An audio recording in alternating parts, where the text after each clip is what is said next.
unakula boti, unaenda Zanzibar, unafanya mambo yako, unarudi, unachukua boti tena unarudi na unarudi Dodoma kwa siku hiyo hiyo moja. Mambo yote hayo yanaweza kuwezekana. Na viongozi mbalimbali wanaendelea kuwasili katika viwanja hivi, na anayewasili kwa sasa ni naibu rais wa Kenya, ndiye anayewasili hapa. Anete, tulikuwa tukijaribu kuwapitisha watazamaji wetu katika baadhi ya miradi ambayo Daktari Samia Suluhu kwanza ya uongozi wake, na tulitaja mradi wa bwawa la kufua umeme, lakini mbali na hayo kuna mtandao wa barabara za lami na wenyewe imetekelezwa kwa kiwango kikubwa. Kuna takriban barabara zenye urefu wa kilomita 2131. Mtandao huo umejengwa na fanya barabara za lami nchini kuongezeka kutoka kilomita 13,235 mpaka kilomita 15,336.36. Pia masuala ya miundombinu, kuna masuala ya usafiri wa anga. Daktari Samia Suluhu Hassan alifanikiwa pia mpya 6 pamoja na ile ya mizigo, na hivyo kufanya shirika la ndege kuwa na jumla ya ndege 16. Sasa kukua kwa miundombinu hii nayo ya usafiri wa anga ni kichocheo cha ukuaji wa uchumi.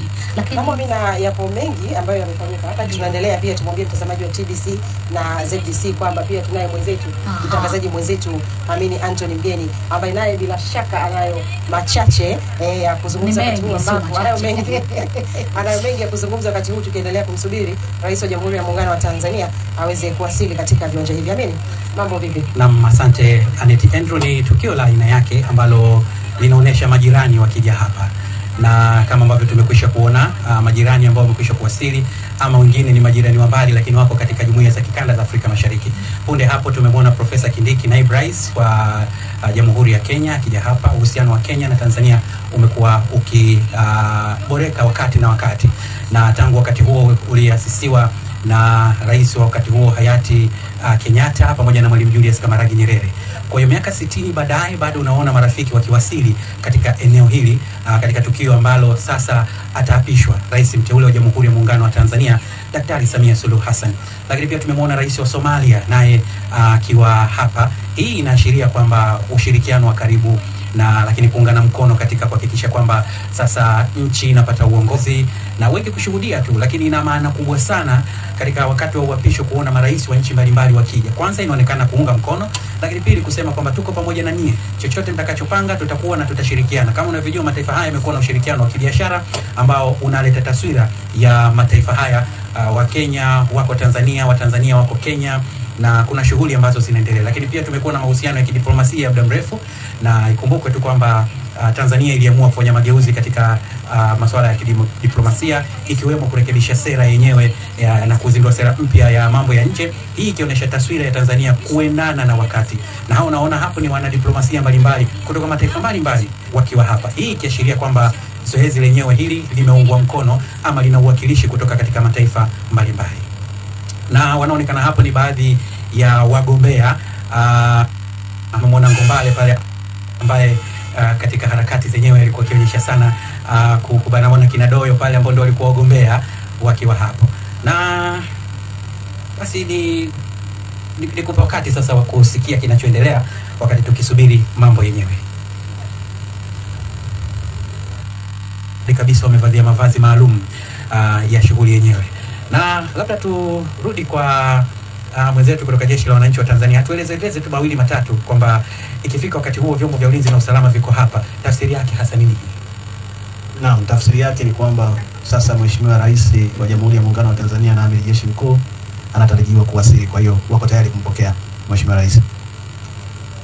Na inaashiria mamlaka kwa sababu ni wakuu hapa vyombo vya ulinzi na usalama bila shaka. Naam, ni ishara ya mamlaka ambayo Mheshimiwa Rais wa Jamhuri ya Muungano wa Tanzania na Amiri Jeshi Mkuu anayo. Naam, mtazamaji, hiyo ndio hali halisi. Hao ni wakuu wa vyombo vya ulinzi na usalama wakiwa tayari kabisa, na punde hivi rais mteule wa Jamhuri ya Muungano wa Tanzania ambaye alichaguliwa hivi punde tu majuzi tayari anatarajiwa kuwasili na kula kiapo. Na tuko na Meja Tumaini Bigambo kutoka Kurugenzi ya Habari na Uhusiano makao makuu ya jeshi, na kama unavyojua itifaki ya hapa ni ya kijeshi. Hivyo ni lazima tupate mawili matatu kutoka kwao ambao wana uzoefu wa mambo haya, na unaweza ukayaona tu kama raia kwa macho, lakini kumbe mbeba tafsiri nyingine. Kwa hiyo kadri ya mambo yanavyokwenda, jeshi la wananchi wa Tanzania liliamua basi zina itifaki za kijeshi, basi tuwe nao katika kuzungumza mawili matatu.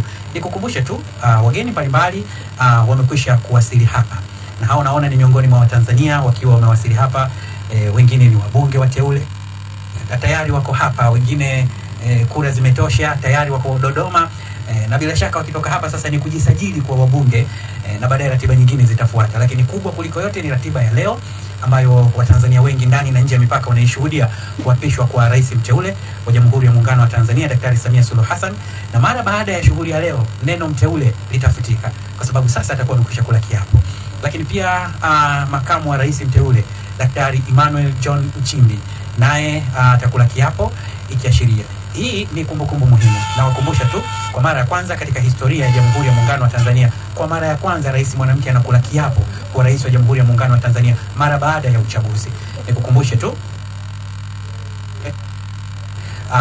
Rais Samia Suluhu Hassan alikula kiapo mara baada ya kufariki kwa hayati Dr. John Pombe Magufuli. Kwa hiyo ilikuwa sio baada ya uchaguzi, lakini huu ni kipindi ambacho anakula kiapo baada ya kutoka katika kampeni, kura zikapigwa na akatangaza kinyang'anyiro hicho, kwamba ni zoezi muhimu, na zoezi hili linaambatana na gwaride. Meja, hebu tuambie kwa nini shughuli hizi zinakuwa na gwaride? Naam, shughuli hizi zinakuwa na gwaride kwa kuwa kuwepo kwa ashiria mamlaka alionayo Mheshimiwa Rais na Amiri Jeshi Mkuu. Asante sana. Na mtazamaji, kama hapa taswira inayoonekana hapa, kinachosubiriwa ndicho.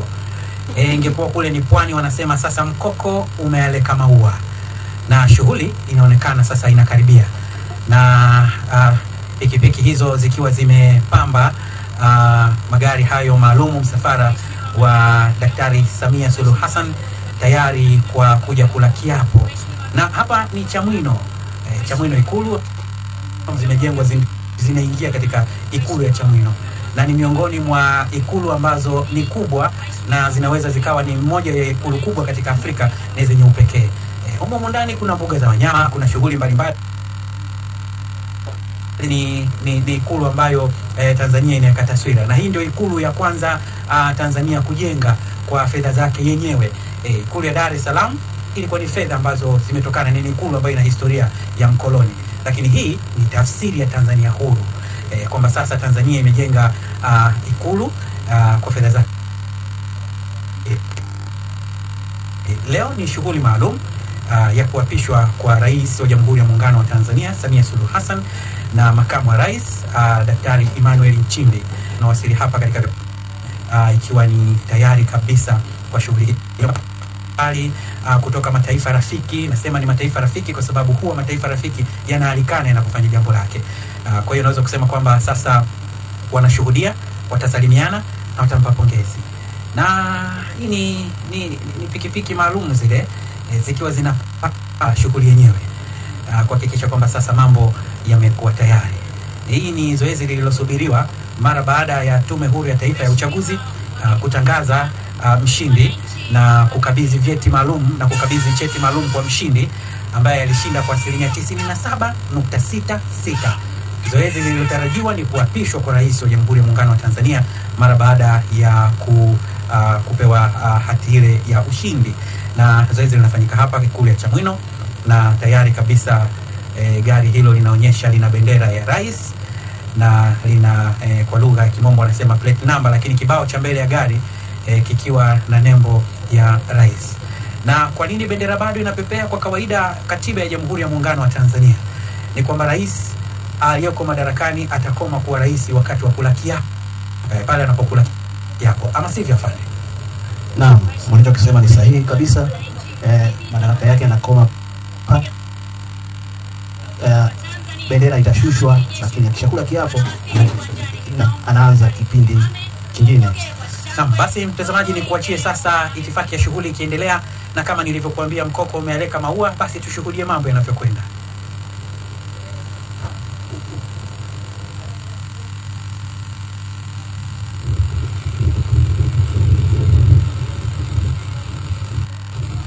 Bendera zetu ziwe juu kabisa wakati Mheshimiwa Rais anajiunga pamoja nasi.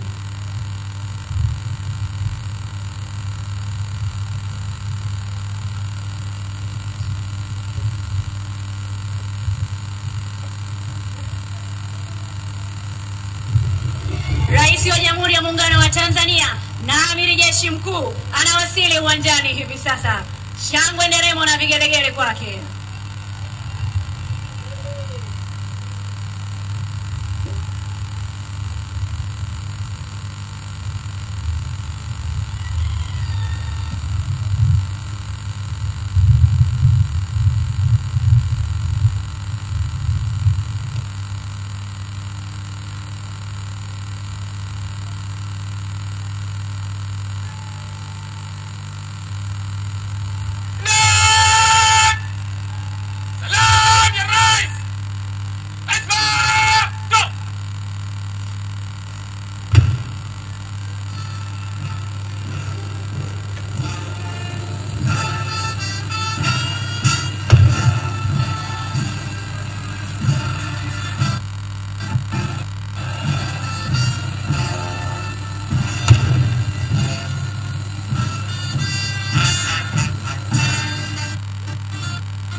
na Amiri Jeshi Mkuu.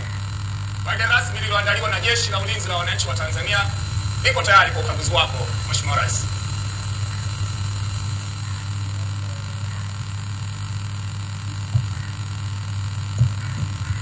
Inaombwa tafadhali tuketi.